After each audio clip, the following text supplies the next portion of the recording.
జోగులాంబ గద్వాల్ జిల్లా వడ్డేపల్లి మున్సిపల్ ఫలితాల్లో సంచలన విజయం నమోదైంది. ఇక్కడ ప్రధాన పార్టీలను పక్కన పెట్టి ఫార్వర్డ్ బ్లాక్ అభ్యర్థులకు పట్టం కట్టారు ఓటర్లు.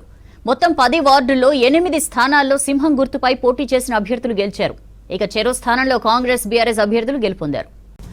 జోగులాంబ గద్వాల్ జిల్లా వడ్డేపల్లి మున్సిపల్ ఫలితాల్లో సంచలన విజయం నమోదైంది. ఇక్కడ ప్రధాన పార్టీలను పక్కన పెట్టి ఫార్వర్డ్ బ్లాక్ అభ్యర్థులకు పట్టం కట్టారు ఓటర్లు. మొత్తం 10 వార్డుల్లో 8 చోట్ల సింహం గుర్తుపై పోటీ చేసిన అభ్యర్థులు గెలిచారు. ఇక చెరో స్థానంలో కాంగ్రెస్ బీఆర్ఎస్ అభ్యర్థులు గెలుపొందారు. డీటెయిల్స్ తెలుసుకుందాం.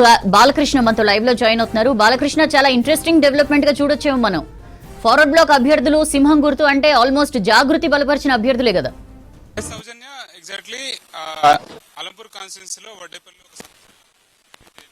వర్గానికి సంబంధించినటువంటి వ్యక్తి వడ్డేపల్లి శ్రీనారాయణ వ్యక్తి. సో అక్కడ ముందు నుంచి ఆయన బీఆర్ఎస్ లో ఉన్నటువంటి రెబల్ అభ్యర్థులు మొదటి నుంచి వాళ్ళ వర్గం అంటే అక్కడ స్థానికంగా కూడా ఒక బలమైనటువంటి వర్గానికి సంబంధించినటువంటి వ్యక్తి వడ్డేపల్లి శ్రీనారాయణ వ్యక్తి. సో అక్కడ ముందు నుంచి ఆయన బీఆర్ఎస్ లో ఉన్నాడు. సో ఆయన ప్యానెల్ మొత్తానికి సంబంధించినటువంటి 10 మందికి బీఆర్ఎస్ బీఫామ్లు ఇవ్వాలని ఒక ప్రతిపాదన పెడితే బీఆర్ఎస్ నుంచి తిరస్కరణకు గురైంది. సో అప్పటి నుంచి ఆయన కవిత తెలంగాణ జాగృతి అధ్యక్షురాలు కవితతో కొంత కోఆర్డినేషన్ చేస్తూ ఉన్నారు ఎన్నికల సందర్భంలో. సో కవిత కృషి వల్ల ఆయనకి ఫార్వర్డ్ బ్లాక్ సంబంధించినటువంటి సింహం గుర్తు సంబంధించిన బీఫామ్లు మొత్తం అందాయి. అందులో వడ్డేపల్లిలో మొత్తంగా పోలింగ్ 84% పోలింగ్ నమోదైంది. 84.26 పోల్ పర్సెంట్ నమోదైంది. అందులో త్రిముఖ పోరు నెలకొని ఉన్నప్పటికీ కూడా దాదాపు 10 వార్డులు ఉంటే అందులో 8 వార్డులను మొత్తం ఈ ఫార్వర్డ్ బ్లాక్ సంబంధించినటువంటి సింహం గుర్తు వడ్డేపల్లి సీన్ వర్గమే కైవసం చేసుకుంది.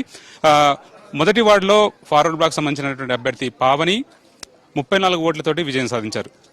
రెండో వార్డులో శ్రీ సారంద 204 ఓట్లతోటి, 4వ వార్డులో మంజుల 92 ఓట్లతోటి, 5వ వార్డులో యుగేందర్ రెడ్డి 27 ఓట్లతోటి, అట్లాగే 6వ వార్డులో దేవమ్మ 180 ఓట్లతోటి, 7వ వార్డులో విజయభాస్కర్ రెడ్డి 27 ఓట్లతోటి, అట్లాగే 8వ వార్డులో జయశ్రీ 270 ఓట్లతోటి, 10వ వార్డులో తిమ్మప్ప 93 ఓట్లు.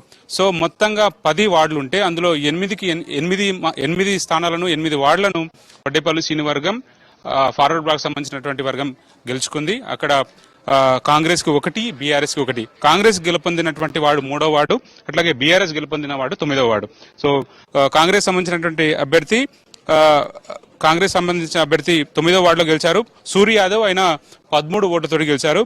ఇక బీఆర్ఎస్ సంబంధించినటువంటి వార్డులో 9వ వార్డులో సూర్య యాదవ్ గెలుపొందడం జరిగింది. మున్నూరు అజయ్ పేన్న. సో ఒకటి కాంగ్రెస్ కి, ఒకటి బీఆర్ఎస్ కి, మిగతా 8 వార్డులను కూడా ఫార్వర్డ్ బ్లాక్ సంబంధించినటువంటి వడ్డేపల్లి సీని వర్గం కైవసం చేసుకుంది. సో బీఫామ్ల కేటాయింపు విషయంలో తెలంగాణ జాగృతి అధ్యక్షురాలు కవిత ఇన్వాల్వ్ అయ్యి కోఆర్డినేషన్ చేసుకుంటూ వాళ్లకు బీఫామ్లు అందడం అంతా కూడా కోఆర్డినేషన్ లో వడ్డేపల్లి సీని వర్గం కవిత కోఆర్డినేషన్ లో వీళ్ళు ఫార్వర్డ్ బ్లాక్ నుంచి పోటీ చేశారు, గెలుపొందారు. సో ఇప్పుడైతే రాజకీయ పరిణామాలు అయితే మారుతున్నాయి వడ్డేపల్లిలో. ఎందుకంటే ఆయన బీఆర్ఎస్ అసంతృప్తవాది, బీఆర్ఎస్ రెబల్ గా పోటీ చేసినప్పటికీ కూడా ఇప్పుడు ఎట్టి పరిస్థితిలో బీఆర్ఎస్ తో ఆయన కొనసాగే అవకాశం లేదని అక్కడ ఉన్నటువంటి స్థానిక వర్గాల నుంచి సమాచారం అందుతుంది. మంత్రి జూపల్లి కృష్ణారావు సమక్షంలో కాంగ్రెస్ పార్టీలో చేరే అవకాశం ఉంది. సో వడ్డేపల్లి మున్సిపల్ పీఠాన్ని కాంగ్రెస్ పార్టీ కైవసం చేసుకునే అవకాశం ఉంది. ఎంటైర్ కోఆర్డినేషన్ అంతా కూడా వడ్డేపల్లికి సంబంధించినటువంటి వ్యవహారం అంతా కూడా మాజీ ఎమ్మెల్యే సంపత్ కుమార్ ఆధ్వర్యంలో ఆ టీం అంతా కూడా వడ్డేపల్లి సీని వర్గం అంతా కూడా మరి కాసేపట్లో మంత్రి జూపల్లి కృష్ణారావుని కలిసే అవకాశం ఉంది. Vote you Soujanya.